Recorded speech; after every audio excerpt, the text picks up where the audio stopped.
Welcome back and thank you for staying with us. Joining me this morning on Open Conversation is Victor Eniche. Good morning, Victor, and welcome. Good morning, Larissa. Great to be here. It's a pleasure having you. And then on to the story. Always. Federal High Court in Abuja has fixed November 11 for ruling on a motion filed by former Jigawa State Governor Sule Lamido, seeking to stop the People's Democratic Party from holding its national convention. Justice Peter Lefo set the date after listening to arguments from Lamido's lawyer, Jeff Njikoye SAN, and counsel representing the PDP and the Independent National Electoral Commission, INEC. Lamido had approached the court, arguing that proceeding with the convention will breach the PDP constitution and infringe on his right to contest for the position of national chairman. However, PDP's counsel, Omokayode Dada SAN, maintained that Lamido missed the deadline to obtain the nomination form and that the matter was an internal party issue beyond the court's jurisdiction. INEC's counsel, Adamu Bello, aligned with the PDP position, urging the court to dismiss Lamido's application. Meanwhile, Lamido's lawyer insisted the party violated its rules and that INEC failed to remain neutral. Justice Lefo adjourned the matter to November 11 for ruling and further proceedings. Victor, what do you make of this story?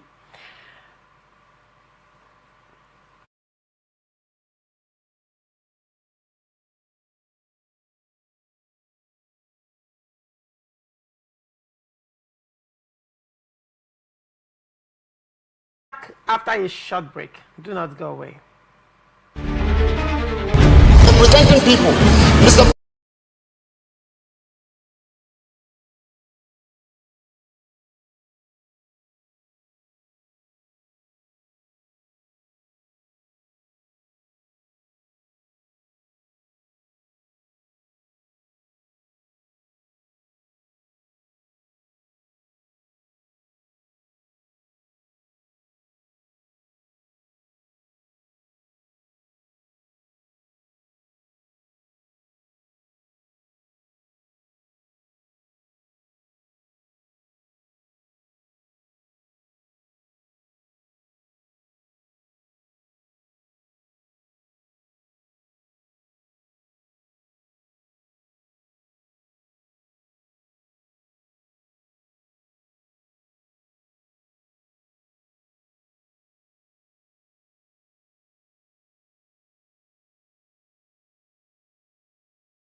Welcome back and thank you for staying with us.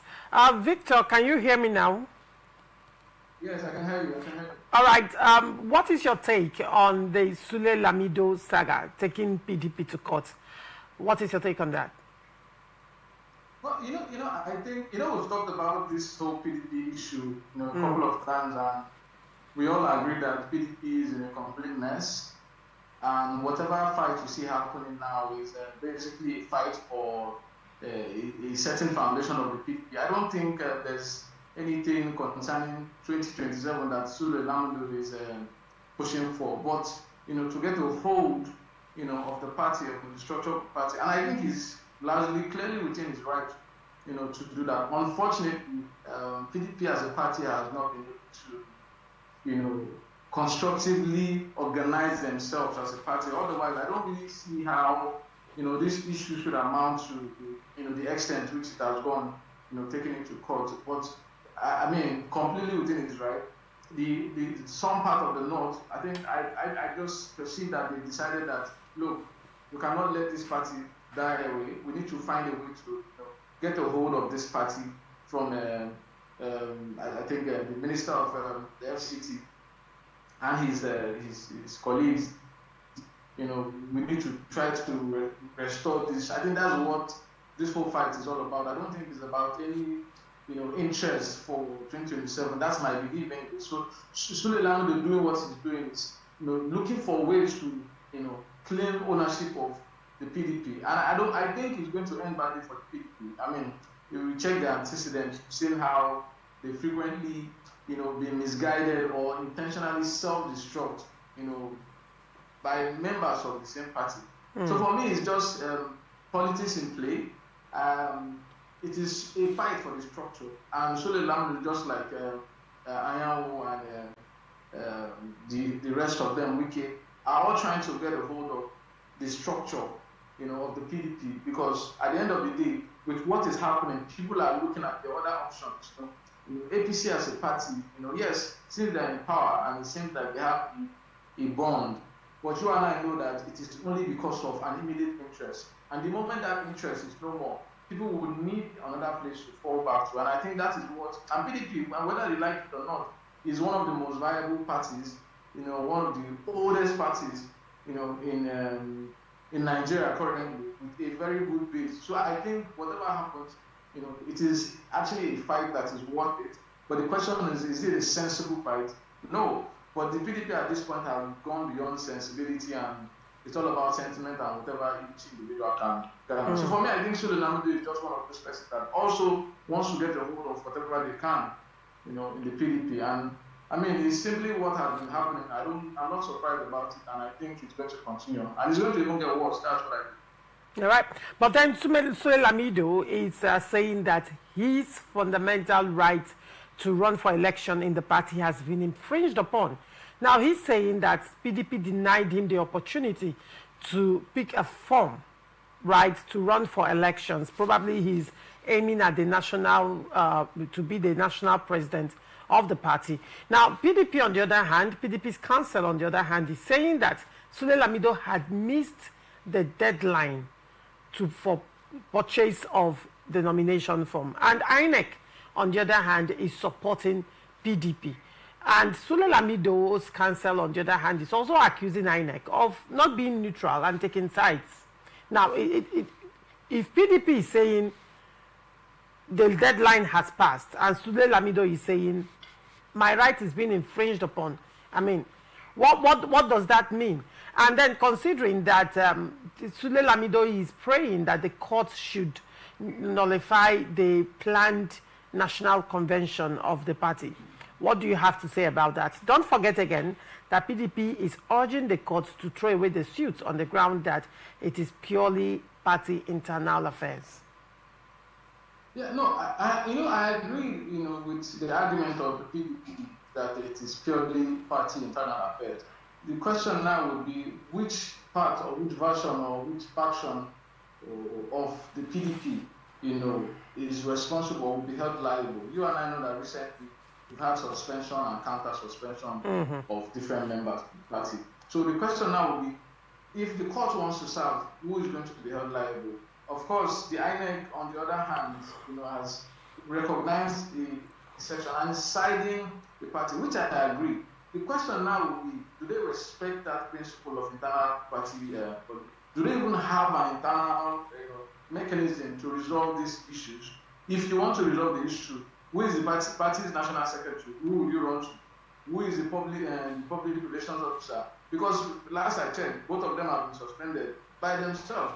So it's going to be a dilemma and a funny scenario where you're going to ask for internal, you say it's an internal issue, which ought to be. But the question now is, who is going to be held liable? And I agree with him that, of course, his right to freely participate and associate, in the party has been infringed on by the party PDP. The question is, which executive or which group has denied him this? Because I remember, I think I saw a news where I think somebody, he went to meet Anyanwu. I can't remember that, but Anyanwu was acting, that one acted surprised and said they've not started selling form, they did not sell anything. So, I mean, he's surprised that they're denying all of that back and forth, So the question of who is going to be held liable or where is it going to, whatever, if the court eventually gives the verdict, where is it going to be served, who is it going to be served to, and is it actionable? That question is still a fundamental question that I believe you and I cannot even provide that answer for. The majority of the people in PDP, I'm certain, will not be able to provide, that answer for. So while, yes, Suleiman Lamde has a case, an ideal case, if the party was organized and had a functional organ working in the party, yes, I'm sure they would have been easier, way of settling this issue. But the question now is, what is this argument about? Is it possible? Are they going to be able to settle it, and who will do that? At the end of the day, when you go to court, you say the internal party mechanism. If the internal party mechanism is not there, and the individual is still being denied his right, to participate in the process. So how do you proceed from there? Who does the court serve, and who do they, hold liable? That is a question. So for me, this issue of PDP and their back and forth is largely a merry-go-round that I think will, end in chaos. You're right. Because at the end of the day, there's no sensible, closure in sight to say, okay, at the end of it, this is what will happen, and this is what they will say.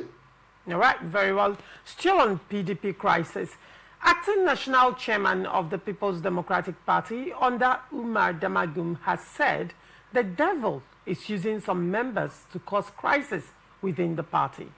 He made the remark in Abuja during a meeting with PDP state chairman led by Tony Azebwemi of Edo State and Edward Masha of Kaduna, who visited to reaffirm their loyalty to his leadership. Damagum cautioned those he described as agents of discord, warning that their actions would attract the law of karma. He urged them to cast out the devil in them, reminding them that betraying a party that built their political careers would have consequences. The PDP leader also emphasized his reliance on divine guidance, noting that some misinterpret his calm approach as weakness. We exist because God exists, he said. He is watching us and will judge us by our behavior. A word is enough for the wise. Victor, what do you make of this story? Damagum is blaming the devil for the crisis in Rivers State, and he said, for the crisis in PDP, and he's also advising the people he feels that are causing the crisis to cast out the devil in them. For a second, I thought I was in church, and maybe you had turned to the preacher and you were giving a sermon through Damagum. I mean, it's hilarious, really. It's hilarious. I understand, yes, there's a God factor in every of our activities and existence, but in this case, it is just a place of, or a case of irresponsibility from adults, from individuals that ought to know better. He ought to know better. I mean, whatever he has said about God and our actions is completely true.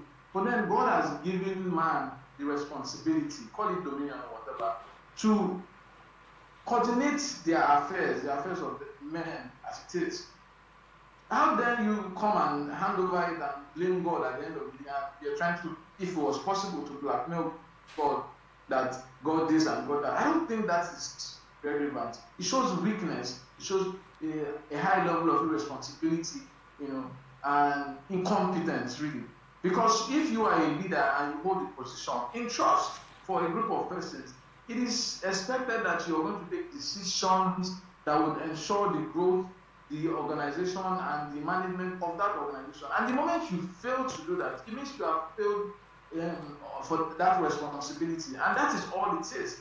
Damagun as a head and chairman of the or acting chairman, whichever the case is, or the PDP, has shown several times that he does not have what it takes to lead a national party, a party as big as and diverse as PDP. Otherwise, okay, how many persons has the party suspended? Before this time, this crescendo, how many of the members, that has a party discipline? Look at the past couple of months. We've had several governors leave the party, consistently leaving the party, hired individuals of the party, leave the party. So the question is, why are they leaving the party? What has the party done to ensure that this does not continue? What has Damagun done as a national chairman to ensure that the party, is better for it? And in 2 years' time, we have an election. From 2027, we're going to have elections, and we're going to have a lot of these, challenges. Come up from now.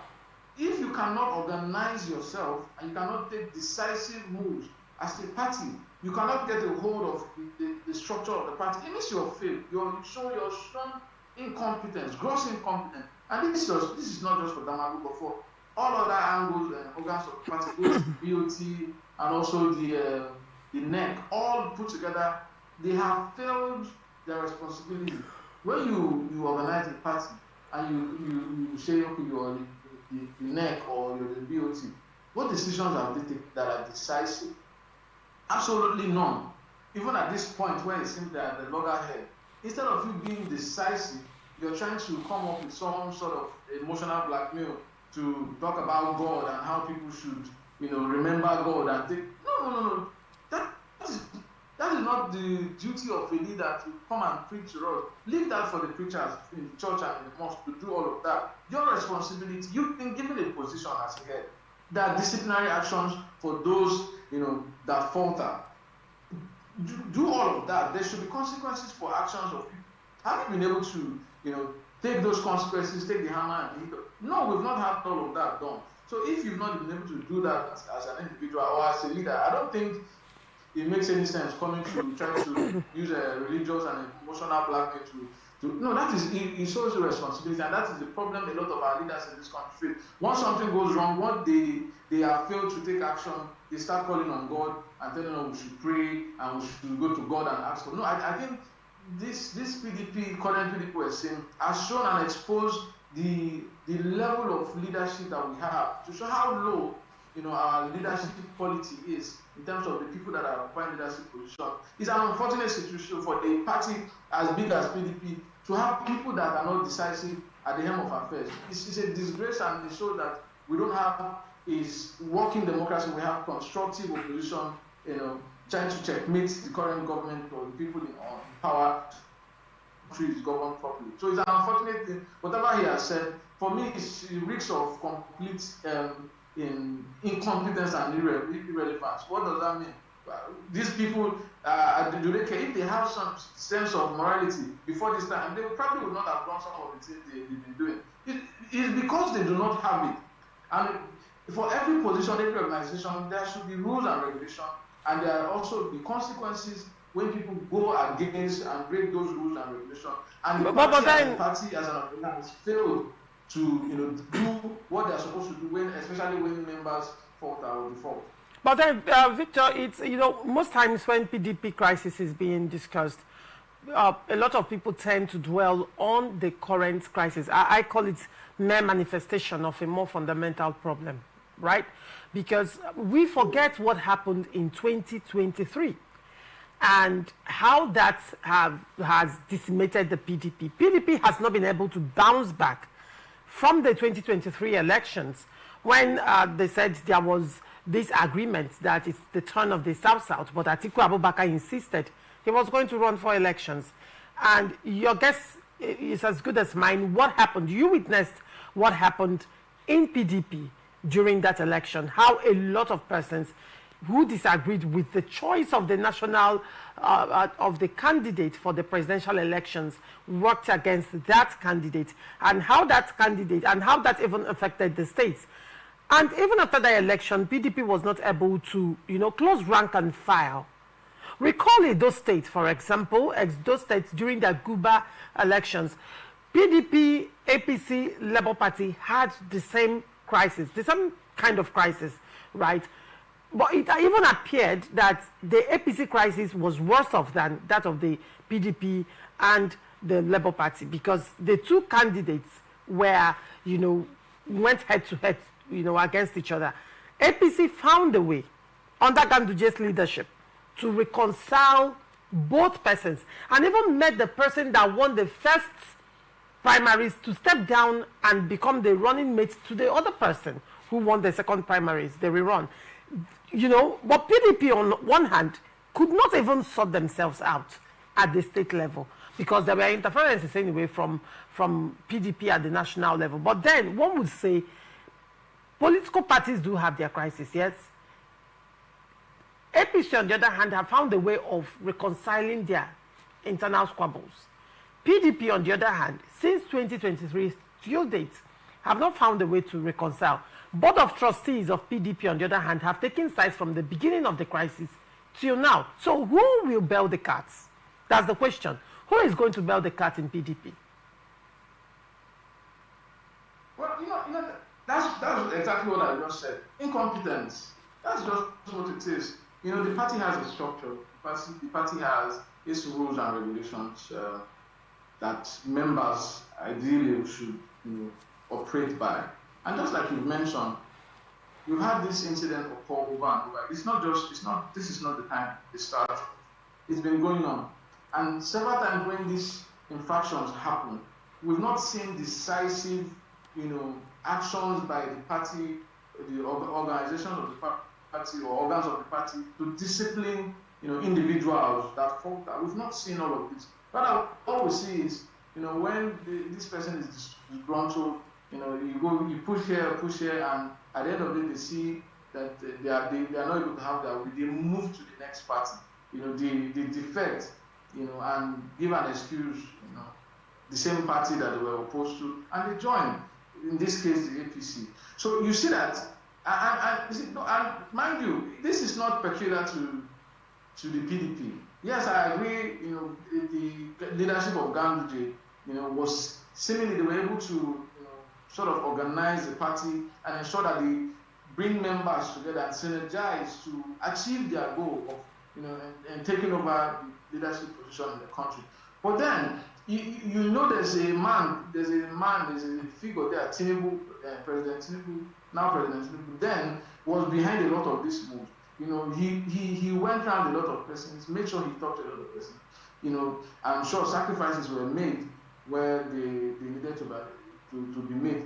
Because how do you explain how Tinubu and Nyesom Wike are the ones working today? How do you explain that most of the governors, including the Oediri just last week, that we know these guys were opposed to the president? How are they suddenly working with the president? How are they suddenly, in preaching the renewed hope agenda? You ask yourself the question. It's all interest and how you play it. And what makes a party or any organization function, it's not the absence of challenges or the absence of diversity or variant views. It's the ability to be able to manage the different interests that come up and carry people along. That is just how it is. And because we're not futuristic in our thinking and the way we operate, we seem to want to consider the now, what we're going to benefit now, what we're going to get now. Otherwise, some of these issues that are coming up now shouldn't be so difficult to resolve. Okay, this is 2025. We've not had an election. We're going to have an election soon. What do we do in the moment? Another election is just by the corner. Mm-hmm. How do we ensure that our persons come up in national list? Let us settle our differences and get Anambra State. Let us settle our differences and get this position. Let us settle all the by-election. If we're able to do that, then we're able to build from there. But they don't think this way. All they're thinking about is, how do I grab it? How do I be the one in control and in charge. And because of that mindset, it's difficult for them to, be able to resolve what is. Trust me, it's going to be worse.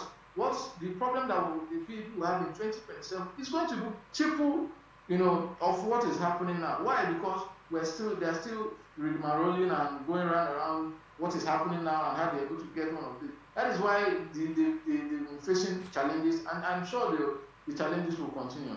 All right, very well. And moving on, Kano writes Trump backs U.S. action in Nigeria.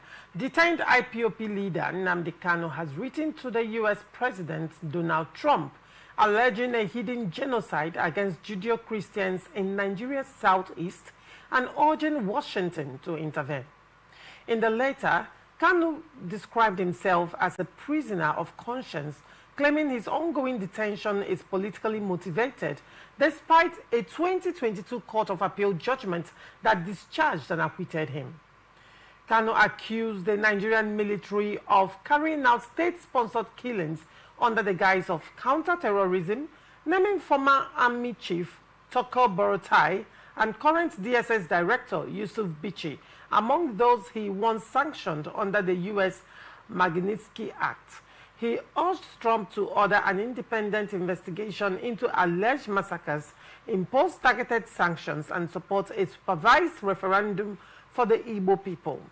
The IPOB leader praised Trump's recent warnings of possible U.S. military action if Nigeria fails to protect its Christian population, saying it ignited hope for millions facing persecution. Kano maintained IPOB's commitment to non-violence, insisting that self-determination remains the only peaceful path to justice and freedom for his people. Victor Iniche, what is your take on this story? Well, this particular issue of Nnamdi Kanu is a very sensitive and delicate matter. I don't think I envy anybody in that position of the presidency to tackle it. It's quite sensitive, and I don't think it's a matter that can be easily and simply addressed. It's technical. We all know what has been happening with Nnamdi Kanu, and the recent letter that he wrote to the U.S. Embassy to Donald Trump, through the U.S. Embassy to Donald Trump, for me is just another tactic, just to achieve whatever goal that he has been, trying to achieve, good or bad. Nnamdi Kanu is a very important figure in our country today, in the sense that he has a major influence to a lot of things, especially in the Southeast. However, some of the things that he has said, that letter, for me, I find as being hypocritical. They are not the kind of things that there's no sincerity. Could you elucidate? Hidden agenda. Could you elucidate the points, the things you don't agree with? Yes. He mentioned how non-violence is the approach. It's an approach that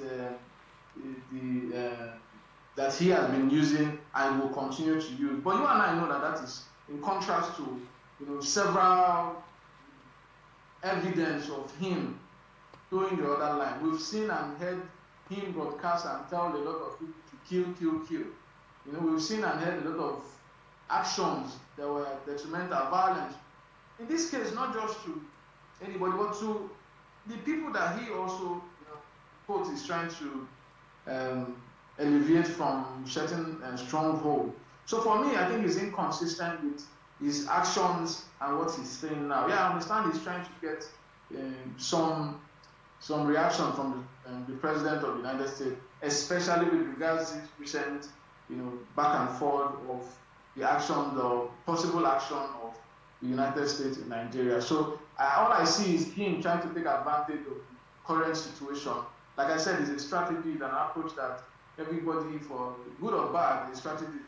Yeah? This is for him a strategy to get some sort of attention, that would maybe sway the legal organ of Nigeria or the presidency to rather take a different path as what they've been taking. And unfortunately, I don't see how that is going to work.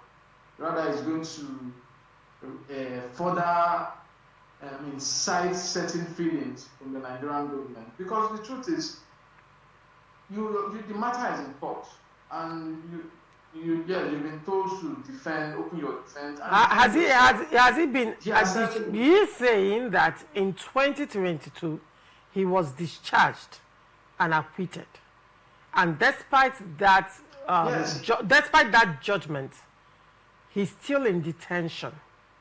Do not forget, at some point he was even granted bail, and he was still in detention.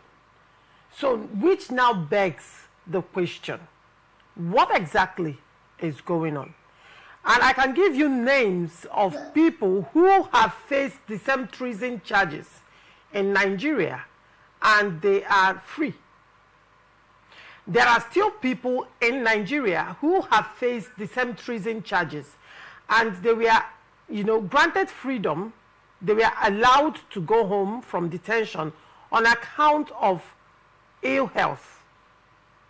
These are ongoing, these are things that have happened. It is in the archives, it's in the record. I think there was a particular day on my program that I listed about 11 people. I mentioned the date, the time. Showore was one of them as well, right? And he's walking free, and he's doing protest, and he has a treason charge against him. And at no point have I heard that he has been discharged or acquitted by a court. Sunday Igboho, on the other hand, ran to Benin Republic when he was faced with similar crisis in Nigeria. Now, after Buhari's government ended and Tinubu became president, Sunday Igboho, your guess is as good as mine, is in Nigeria working a free man. So make it make sense to me. In the case of Nnamdi Kanu, there has been a clear acquittal, discharge and acquitted. He has been granted bail even prior to this one. So why is he still being detained? You see, so when you say Nnamdi Kanu is being hypocritical, one would also ask about the position of the judiciary, the position of the federal government, if it has been fair on Nnamdi Kanu, considering that there is a history of others who have faced the same similar charges of treason, and they are not being detained as well. Go ahead, Victor. You know, when I started, I mentioned something. I said this issue is a very sensitive issue, and Nnamdi Kanu is one person that you cannot ignore his influence in current Nigeria.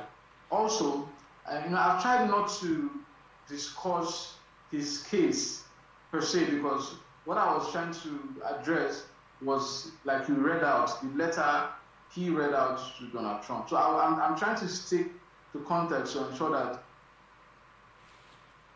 because if you want to start talking about the irregularities and the inconsistency of the Nigerian judiciary, we can take a whole week and will not exhaust, how inconsistent our judiciary. But the question I asked you was part of what was in his letter. The question I asked was part of what was his detention, despite being acquitted by a court, is part of it.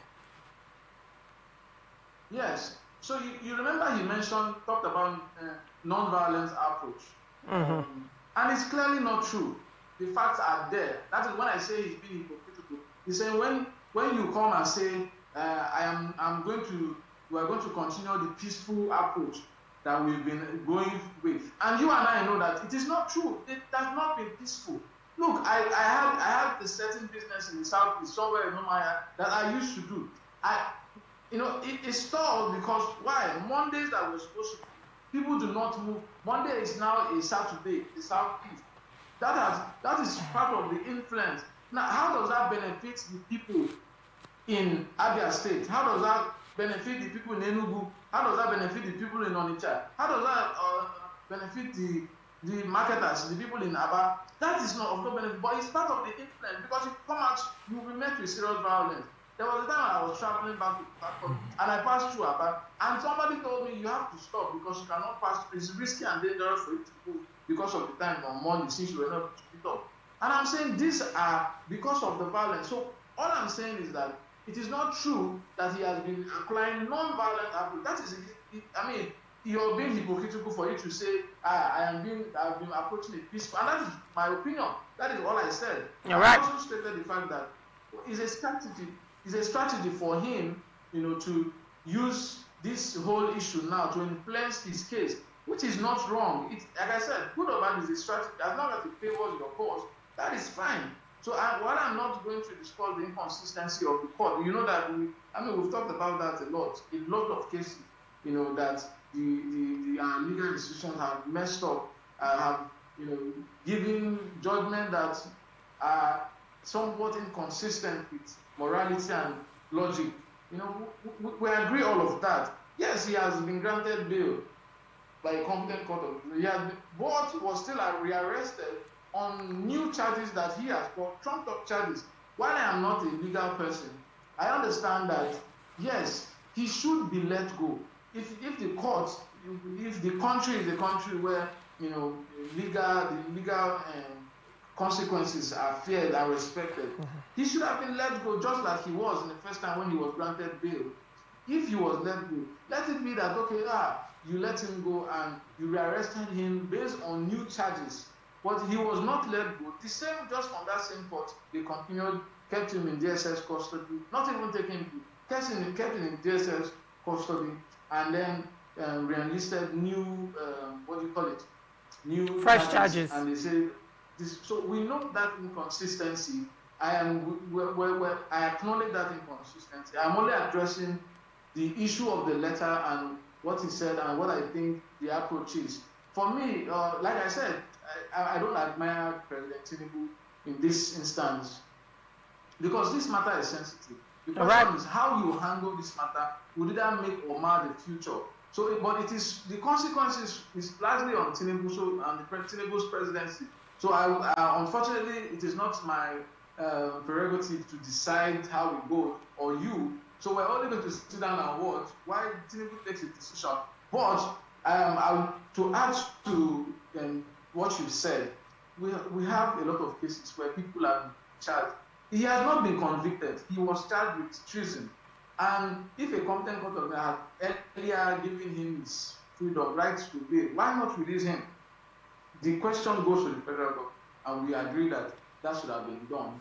But in terms of the current context of what we're discussing, whatever move he wants to make is a move that would, or should he presume, would favor his case. Either it influences the judgment or the court, or also influences the presidency to probably maybe take a different stand. But for thinking that Donald Trump will be the one to come and influence or directly influence his case, I think that is not going to happen. Because in as much as we have incompetency, flowing in our country and leadership, I don't think that Donald Trump will come and make the decision for the Nigerian government. And Nnamdi Kanu, will unfortunately, or fortunately, whichever nation, need to answer in court the charges that he has been labeled. He has called them that the charges are not nonsensical. That's the word he used. So I think since the case is in court, he should go and prove, whatever argument he has. All right. And hopefully the court will, is an objective listening to what he has said and do right, by the judiciary. All right, very well. United States Congress has introduced a bill seeking visa bans and assets freezes against leaders of the Miyetti Allah Cattle Breeders Association of Nigeria and Miyetti Allah Kautal Hore, accusing them of serious violations of religious freedom against Christians. Sponsored by Rep. Smith Christopher, the bill aligns with President Donald Trump's decision to redesignate Nigeria as a country of particular concern over alleged persecution of Christians. The Nigerian government has downplayed the development, saying it is not in panic mood. Minister of Information Mohammed Idris said Abuja has opened diplomatic channels with Washington to address the concerns. He reiterated that Nigeria guarantees freedom of religion and remains committed to the safety of all citizens, regardless of faith or ethnicity. Meanwhile, Reports indicate the U.S. military is drawing up contingency plans for possible airstrikes in Nigeria, following Trump's directive to prepare to intervene over killings of Christians. Responding, President Bola Tinubu dismissed claims of religious intolerance, affirming Nigeria's commitment to peace, unity, and protection of all faiths under the Constitution. Victor Nyicha, what do you make of this story?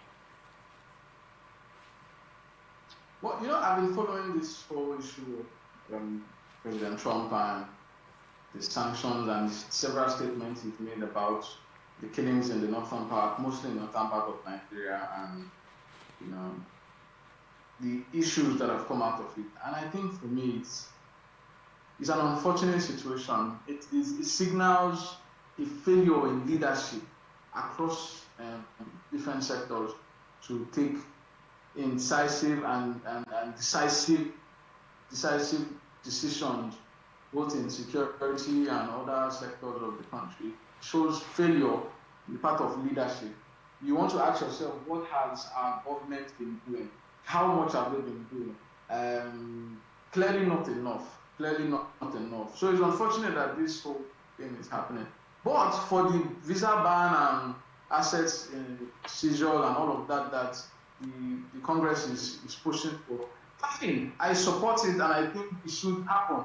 Long overdue. We should have had these measures long time ago. If you know that you've been receiving monies or getting people that have corrupted the country to come and invest in your country, stop them from coming in. Ban their visas. Ban corrupt politicians if you have. Ban their visas. Let them stay here, and or whatever consequences, let us face it together. I support all of that. It's a move that I support. However, the United States of America, there's this superiority complex. They think because they are America, all of a sudden, when they take decisions, like the posture they've had recently, is that we have leadership that has failed, which is true. But to think that they know better and they are going to make decisions that will make Nigeria better, I think is false. Because we all know, the antecedent of the influence of American government decision on other countries, other sovereign nations. It has never been transparent. It has never been honest. It has never been sincere one. So we can go, okay, look at what she's saying, that, Mieti Allah is not the only. We have politicians. It's not just about me. We have Christians that are people that are Jewish people that are Christians, that are in America, that have gone to America, bought houses. We have Christians that have committed serious crimes that have led to the death of several persons, that have gone to the US and other countries to get assets. Yes, ban their visa. We have politicians, high elites that have done stuff that we all know that is in public space, that these things are not moral, are not good, are corrupt. Those kind of people, yes, we agree, ban their visa, do all of that. But don't come and sound like, because if you do this to Mieti Allah, I'm sure they have their reason. Look at what happened in New York City. The current governor of New York City is a Muslim, and Trump made a statement. The president made a statement saying he is going to withdraw all extra funds, that he's going to send only the barest minimum of support from the federal government, down to New York City, because he feels they are going to mismanage it, because he feels that New York City is going to be worse for it, because of so many things he said about it. That's just an instance to show you that in a state, as America is, you can have, different structure, different people, different levels of and types of leadership in the state, which would largely mean that what you have in Borno State, in the Zamfara State, you have the height of this criminality by terrorists because of the closeness of the border and the porousness of the border. It is sometimes peculiar to these areas. It is not a general. We are not a seriously intolerant country. We are not a country of Christians. We are Africans. We are Nigerians. What influences our day-to-day life more is our culture and our tradition more than religion. So the problem we're having in this country is not more of religion than it is culture. Go to Plateau State, go to Benue State. Most of these issues are territorial issues that have been happening for a very long time. These non-state actors that are causing have not been decisive dealt with, but that does not say that the people in Port Harcourt, both Muslims and Christians, do not coexist. Go to Abuja, the same thing. Go to several states in Nigeria. We have Christians, Muslim, and non-Christian or non-Muslim coexisting peacefully. So while I understand and I agree with banning visa ban and all of this, I think the American people should be informed, properly informed, before taking some of the decisions they do, as it is not a general problem. It's a problem that is peculiar and specific, and that is why we're going to need to address it technically, sensibly, and sensitively. Not, the American government, first of all, coming to address, the people as a disgraced people. How do you support somebody that is disgraced? How do you generalize with the killings that is happening in California and most part states? He said disgraced. He said disgraced country. He said disgraced country, not people. He said the disgraced country, not people. But one would say, on the other hand, if you're looking at it from a different perspective, one would say Nigeria has been in the international media space for the wrong reasons for years now, and that has led to maltreatment of Nigerians, as they migrate or as they travel from one country to the other. I'd like to say something. Go ahead. I'd like to say something. I agree with you on that. But the American government has always been in the news. I've also been in the news for negative reasons. Look at the Charlie Kirk and is that not disgraceful? Is that not shameful? Look at the intolerance for people, choosing they say, okay, the gay rights, whatever that is going on, the LGBT. Is that not disgraceful? For us as Africans, that is disgraceful. And this is what has been running the top burners of America, where schools are banning. In America, they banned religious teaching in terms of Christianity. You cannot read the Bible in school. You have several incidents where, children are turning programs, entertainment programs, are being corrupted by, LGBT and gay content. For us as Africans, that is disgraceful. Yes, we all have. Victor Ije, just to bring you up to date on that, the Supreme Court of the United States has actually backed President Trump's decision to ban LGBTQ passports and all of that. So either you are male or you're female, you cannot be in between.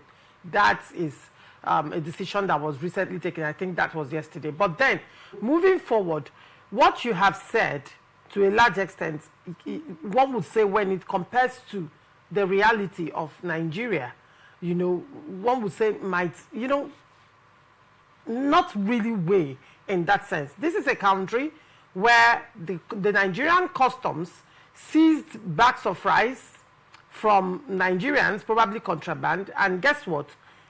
Gave some bags to terrorists in the bush and actually did press release to that effect.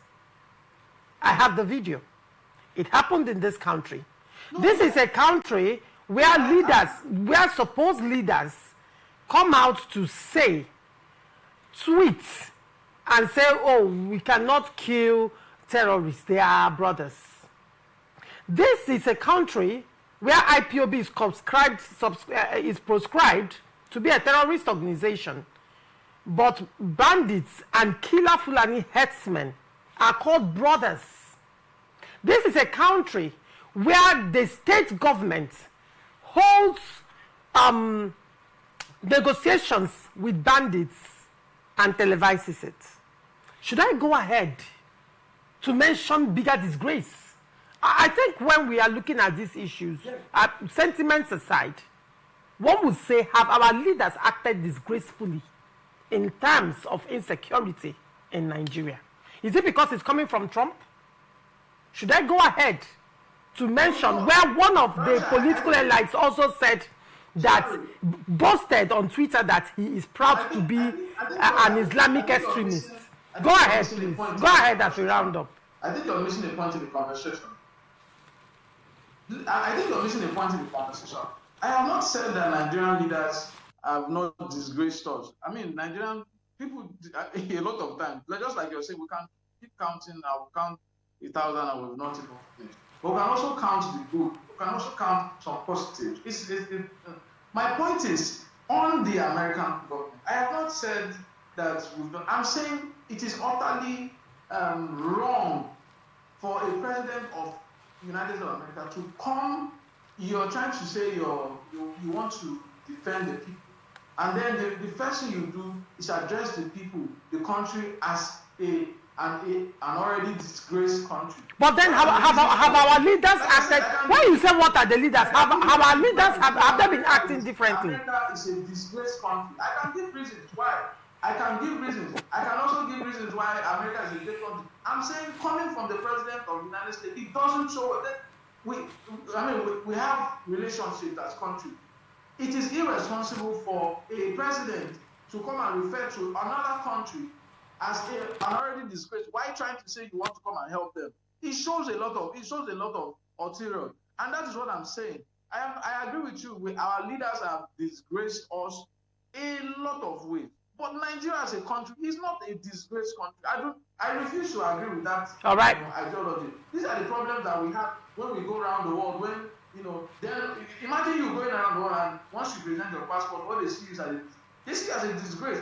That is not for me an ideal way to represent a country, as big as Nigeria. Yes, we have leadership that have failed us on several levels. Several levels. But still, coming from the president of the United States, for me, I think it was completely irresponsible. And look at the Senator Ted Cruz, that has been one of the major proponents of some of these issues. Go and look at the antecedents and look at the statement they made before this time. This is the same thing. So for me, all I'm saying is, coming from the Americans, see, Nigerians, I've said this several times, that Nigerians need to wake up and be responsible for their actions and their leadership. We are supposed to do that. Yes, we have failed. If the American government wants to support the country, let them support tactically and technically, not in the embarrassing way that President Trump has done, referring to. And for me, I think that was extreme and irresponsible for me. Do we need their support? Yes, we need the support of the United States to calm the highly sensitive, leadership that we have, and how they have been not willing to be decisive in this decision. But I feel the approach of the United States government, a risk of mediocrity, and I don't think for me is a wake-up call for us as Nigerians to do the right things and ensure that our leadership is held responsible. All right. Thank you very much, Victor, for coming. It's a pleasure having you today. Thank you very much. Thank you very much. Thank you, Arthur. All right. And thank you so much, our viewers, for always staying connected to us. And this is where we wrap it up on this episode of Open Conversation. We are open for sponsorship of the program, advert placements, news, events coverage, and commercials. Watch us live on our website, www.atlanticnetwork.tv. On Facebook and YouTube, Atlantic Television Network. You can also watch us on Avo TV, Niger TV, and Efastech TV platform. You can connect with us on our ATN socials by subscribing, like, and share. Facebook and YouTube, Atlantic Television Network. And Instagram and TikTok, Atlantic TV Network 1. And on Twitter, Atlantic TV Net. Do not forget, peace and unity are the pathways to progress. Thank you for watching. I am Laurentia Ugu. Transition News comes up next. Do not go away.